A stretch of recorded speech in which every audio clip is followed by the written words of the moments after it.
vantaggio degli ospiti al 22esimo minuto.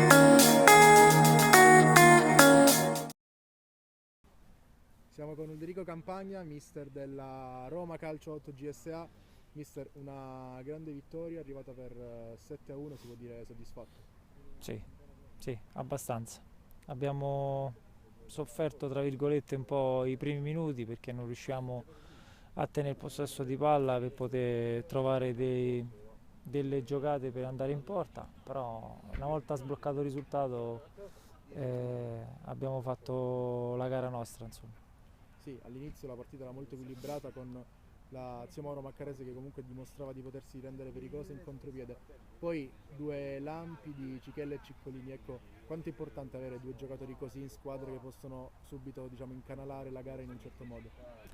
Vuol dire tanto perché al momento del bisogno te li ritrovi in una giocata, quindi esperienza in mezzo al campo, tecnica, diciamo c'è tutto, quindi è buon per me che sono in questa squadra.